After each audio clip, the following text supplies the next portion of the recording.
تیسرے مرحلے پر آتا ہے المال والبنون زینۃ الحیات الدنیا والباقیات الصالحات خیر عند ربک ثوابا وخیر عقبا.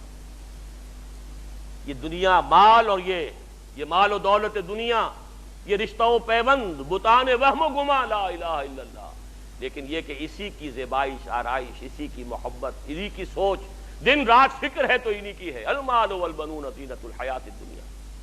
اور آخری آیت جو آخری رکوع میں قل هل ننبئکم بالاخسرین اعمالا الذین ضل سعیهم فی الحیات الدنیا وهم یحسبون انہم یحسنون صنعا. سب سے زیادہ گھاٹے اور خسارے میں رہنے والے کون ہیں؟ نبی ہم آپ کو بتائیں؟ اے نبی آپ ان سے کہیے کیا میں تمہیں بتاؤں سب سے زیادہ خسارے میں کون رہے؟ سوال کا جواب بھی خود ہی، جن لوگوں کی ساری بھاگ دوڑ سعی و جہد حیات دنیا ہی میں بھٹک کر رہ گئی، ساری بھاگ دوڑ، دن رات کی محنت، مشقت، سوچ ہے تو اسی کی، رات کو بھی دن کو بھی، دوڑ دھوپ، ساری فکر فی الحیات الدنیا، ضل، بھٹک کر رہ گئی. انہی توانائیوں سے آخرت کمائی جا سکتی تھی، انہی چیزوں سے جو اللہ نے دی ہیں اللہ کو راضی کیا جا سکتا تھا، لیکن یہ ساری چیزیں کھپا دیں دنیا کے حصول میں، بھٹک گئیں. وہ تیر نیم کش جس کا نہ ہو کوئی ہدف ہونا چاہیے تھا اللہ کی ذات، لیکن تم نے پہنچا خرچ کر دی یہ ساری چیزیں دنیا کی طلب میں. الذین ضل سعیہم فی الحیات الدنیا وہم یحسبون انہم یحسنون صنعا. یہ ہے وہ دجالی فتنہ جس نے آخرت پر دنیا کا ملمہ کر دیا ہے، ذات باری تعالیٰ پر کائنات کی عظمت کا پردہ ڈال دیا ہے. اللہ سے توجہ ہٹ گئی، کائنات، روح کی بجائے جسم، حیات اخروی کی بجائے حیات دنیاوی. یہ جو چار ہماری چیزوں کے اندر کہ جو پریفرنسز ہیں، جو ہمارا ایمفیسس ہے، زبان سے مانتے ہیں اللہ کو بھی آخرت کو بھی، لیکن آپ اپنے 24 گھنٹے کے تمام اوقات کا تجزیہ کیجئے، کتنی آپ کی توانائیاں اور قوتیں اللہ اور آخرت کے لیے صرف ہو رہی ہیں اور کتنی دنیا کے لیے ہو رہی ہیں. اقرا کتابک، ہر شخص اپنی کتاب خود پڑھے، اپنا حساب خود لے. اقرا کتابک کفا بنفسک اليوم علیک حسیبا. ہر شخص اپنا حساب خود کر سکتا ہے. 24 گھنٹے شمار کیجئے اس کا کتنا وقت. ہاں ٹھیک ہے، بھلے نفس کا علیہ کا حق پر، نفس کا بھی حق ہے، سونے کے لیے بھی وقت ہونا چاہیے، آپ کی اولاد کا لیے بھی یہ حق ہے، لیکن پھر دیکھیے باقی جو کچھ آپ کے پاس ہے توانائی جو آپ نے لگائی ہے کچھ چیز حاصل کرنے میں، اس کا کتنا حصہ ہے جو اللہ اور آخرت کے لیے صرف ہو رہا ہے، اور کتنا حصہ ہے جو صرف اس دنیا کی amenities, facilities, luxuries, decoration pieces, کتنے پیسے سے وہ چیزیں خرید کر لا کر آپ اپنے ڈرائنگ روم سے جا رہے ہیں، کہاں خرچ کر رہے ہیں؟ بہرحال یہ تو ہے ایک عام دجالی فتنہ. میں اب 1:45 تک کا وقت لے رہا ہوں اس لیے کہ شروع بھی ہم نے کیا تھا 15 منٹ لیٹ، اور مضمون آج ختم نہیں ہوگا، انشاءاللہ پھر آئندہ کبھی اس کو مکمل کروں گا. لیکن اب آخری بات جو بیان کرنا چاہتا ہوں وہ یہ ہے کہ احادیث نبویہ سے معلوم ہوتا ہے کہ اس عمومی دجالی تہذیب کے فتنے کے علاوہ اس پر مستضاد، اور یہاں یہ بھی نوٹ کرا دوں کہ اس موضوع پر یہ تہذیب، دجالی تہذیب، مغربی تہذیب، عیسائیت کا عقیدہ ولدیت جو ہے اس کی اصل جڑ ہے. اس پہ اگر آپ کو بہت گہری بصیرت حاصل کرنی ہو تو مولانا مناظر حسن گیلانی رحمۃ اللہ علیہ کی ایک کتاب ہے تذکیر بسورۃ الکہف. اب یہ مختلف عنوانوں سے یہاں کہیں چھپ رہی ہے، میرے پاس جو نسخہ ہے وہ تو ہندوستان کا چھپا ہوا ہے، یا یہ الفرقان میں کبھی پاکستان بننے سے بہت پہلے الفرقان میں یہ مضامین چھپے تھے، لیکن اس کا بھی میرا اسپیشل جو ایک ایشو تھا وہ ابھی تک میرے پاس محفوظ ہے. مجھے دلچسپی اس سے ہے اپنے کالج کے زمانے سے اس موضوع کے ساتھ. لیکن پھر یہ مضامین تذکیر بسورہ کہف کے نام سے حیدرآباد دکن سے کتابی شکل میں چھپے ہیں، اور میرا یہ خیال ہے کہ مباحث سورہ کہف وغیرہ کے نام سے یہ چھپ رہی ہیں چیزیں پاکستان میں بھی، لیکن میں اس وقت کسی ایک خاص نام سے کسی آپ دینی کتابوں کے جو پبلشرز ہیں ان سے جا کے پوچھیں گے تو مل جائے. لیکن اس کے علاوہ معین شخص ہوگا دجال. یہ معین شخص جو دجال ہوگا اس کے بارے میں بھی ایک تو بالکل متفق علیہ چیزیں ہیں. نمبر 1 کہ وہ شخص ہے، قطعی ہے، یقینی ہے، اس کا حلیہ بھی حضور صلی اللہ علیہ وسلم نے احادیث کے اندر بیان کیا ہے. دوسری بات یہ ہے کہ اس کے ہاتھ میں قوانین قدرت، گویا کہ تسخیر کائنات گویا کہ نقطہ عروج کو پہنچ چکی ہو. تمام اختیارات الہی تقریباً اس کے ہاتھ میں آ چکے ہوں گے. جو بڑے سے بڑے معجزے اللہ تعالیٰ نے نبیوں کو دیے ہیں وہ معجزے کر کے دکھائے گا. وہ مردہ کو زندہ کرے گا، مردہ لوگوں کی افواہوں کو لے کر آئے گا، ان کی روحوں کو، اگرچہ جھوٹی روحیں ہوں گی، وہ شیاطین جن ہوں گے جو ان کا بھیس بدل کر آئیں گے، لیکن یہ کہ وہ لوگوں سے کلام کریں گی. یہ اسپرچولیزم جو اپنی انتہا کو پہنچا ہوا ہے یورپ میں اور مغرب میں، یہ در حقیقت اسی کا ایک مظہر ہے. وہ کھلے بیابان کو کہے گا، جہاں بالکل چٹیل جو ہے کچھ صحرا تھا، گلو گلزار کر دے گا جب چاہے گا. جب چاہے گا جہاں چاہے گا بارش برسائے گا. فاصلہ اس کے لیے بے معنی ہوگا. اس کی سواری وہ ہوگی کہ جس کے دونوں کانوں کے درمیان فاصلہ 80 ہاتھ کا ہوگا. یہ سارے جو آج آپ کی اس ٹیکنالوجی کی جو انتہا جا رہی ہے اور جدھر جا رہی ہے، اس کو اچھی طرح سمجھ لیجیے.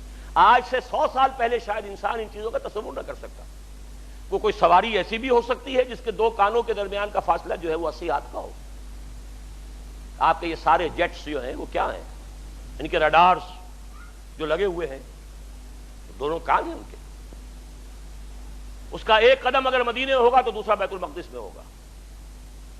اس کی آواز پوری دنیا میں سنی جائے گی. سنی جا رہی ہے کہ نہیں؟ یہ ساری قدرت، ساری قوتیں، تسخیر کائنات کلیتاً ایک آدمی کو چیر کر 2 ٹکڑے کرے گا، دونوں ٹکڑوں کو علیحدہ کرے گا، ان کے درمیان چلے گا اور پھر ان دونوں کو جوڑے گا اور کھڑا کر دے گا. احادیث میں ساری موجود ہے. سرجری جدھر جا رہی ہے کوئی عجب نہیں کہ وہاں تک آدمی پہنچ جائے. فریز کر کے تو یہ معاملہ اب ہو ہی سکتا ہے، لیکن یہ کہ ابھی اگلا اور قدم کیا ہوگا کچھ نہیں کہہ سکتے. یہ چیزیں تو ہے متفق علیہ. البتہ کچھ معاملات کے اندر احادیث میں کچھ اختلاف پایا جاتا ہے اور یہ مشکلات الحدیث میں سے ہے. اور میں بھی چونکہ اس مسئلے میں اب تک بھی کسی درجے میں، ابھی قطعیت کے ساتھ میں کوئی بات نہیں کہہ پا رہا ہوں، لیکن اب چونکہ گمان غالب کے درجے میں ایک رائے تک پہنچ چکا ہوں، اس لیے میں نے آج اس بات کو آپ تک پہنچانے کے لیے یہ عنوان اختیار کیا ہے. اس لیے کہ حدیث میں جو آتی ہے تفاصیل، اس سے معلوم ہوتا ہے کہ یہ دجال 2 دجل کرے گا. یا تو وہ 2 دجل کرنے والے 2 دجال علیحدہ ہیں، یا یہ دونوں دجل کرنے والا شخص ایک ہی ہے. بس یہ مسئلہ ہے کہ جو آج تک مجھ سے حل نہیں ہوا تھا، اب تک کہنا چاہیے آج تک نہیں. اور یہ اس میں علماء سے بھی گفتگو ہوئی ہے، اور جن لوگوں نے اس پر خوب موضوعات پر اپنا وقت لگایا ہے ان سے بھی گفتگویں ہوئی ہیں، تو وہ بھی اس مسئلے کو حل کرنے سے تاحال قاصر رہے. لیکن یہ کہ اب میری رائے یہ ہے کہ یہ 2 شخص ہیں علیحدہ علیحدہ، واللہ عالم. لیکن ایک رائے تک میں پہنچ چکا ہوں، اس لیے وہ رائے آپ کے سامنے رکھ رہا ہوں، اور آپ کے ذریعے سے وہ آگے بھی پھیلے گی تو اہل علم کے ساتھ جو ہے اس معاملے کے اندر تبادلہ خیالات کی بھی نوبت آئے گی انشاءاللہ. لیکن یہ کہ اس میں یہ بات قطعی اور یقینی ہے کہ اس طرح کا ایک شخص پیدا ہوگا. البتہ یہ کہ آیا وہ 2 ہوں گے 2 مختلف اوقات میں، یا ایک ہی ہوگا ایک ہی وقت میں، صرف اس میں اختلاف ہے. میرے نزدیک وہ 2 ہوں گے. ایک وہ شخص جو جھوٹا مسیح ہونے کا دعویٰ کرے گا، المسیح الدجال. جیسے حضور نے فرمایا میری امت میں 30 دجال اٹھیں گے جو نبی کا دعویٰ کریں گے، جن میں سے 5-6 تو حضور کے اپنے زمانے میں اور آپ سے متصل اٹھ کھڑے ہوئے تھے. بعد میں وہ محمد علی باب ہو، بہاء اللہ ہو، قادیانی ہو، نہ معلوم کہاں کون اٹھے ہوں گے، واللہ عالم. بہرحال ہماری قریب کی تاریخ میں غلام احمد قادیانی اس کی نمایاں ترین مثال ہے. اسی طریقے سے ایک شخص مسیح ہونے کا دعویٰ کر کے کھڑا ہوگا، یہودی ہوگا. یہ ہے اصل میں وہ شے. اور اس میں جو ان دونوں شخصیتوں کے مابین اگر کوئی ذرا سا اگر ابہام رہا ہے تو میں ایک حدیث بھی نوٹ کر کے لایا تھا، حضرت عبادہ ابن صامت رضی اللہ تعالی عنہ سے ہے، عن رسول اللہ ہے، انی حدثتکم عن الدجال حتی خشیت اللہ تعقلوا. میں نے تمہیں دجال کے بارے میں بہت سی باتیں بتائی ہیں تو مجھے یہ گمان ہوا کہ شاید تم اسے سمجھ نہ پاؤ. یہ اندیشہ خود حضور صلی اللہ علیہ وسلم کو ہوا ہے، اور یہ سنن ابی داؤد کی روایت ہے. بہرحال میں جو کچھ عرض کر رہا ہوں کہ میں اس رائے تک پہنچا ہوں کہ یہ 2 علیحدہ شخصیتیں ہیں. ایک تو یہ ہے کہ ایک مسیح الدجال کھڑا ہوگا یہ ایک دعویٰ کر کے کہ میں مسیح ہوں. چونکہ اس کا زمانہ بالکل قریب آ چکا، اس لیے میں آپ کو اس کے بارے میں خبردار کر رہا ہوں. تاریخ میں آج سے 100 سال پہلے تصور تک نہیں کیا جا سکتا تھا کہ یہودیوں کی کوئی ریاست قائم ہوگی. 2000 برس کے بعد ان کی باسی کڑی میں ابال آیا۔ 1897 میں ایلڈرز آف دی زوائن جمع ہوئے، انہوں نے ایک سازش تیار کی، ایک نقشہ بنایا۔ پورے 20 برس بعد 1917 میں برٹن کے ذریعے سے اعلان کروا لیا، اعلان بالفور، کہ فلسطین میں یہودیوں کو آباد ہونے کا حق حاصل ہے، وہ وہاں جائیداد خرید سکتے ہیں، اور تقریباً 20-21 برس بعد 1948 میں اسرائیل قائم کروا لیا۔ 1967 میں اس اسرائیل نے عربوں کو شکست فاش دے کر اپنی حدود وسیع کی۔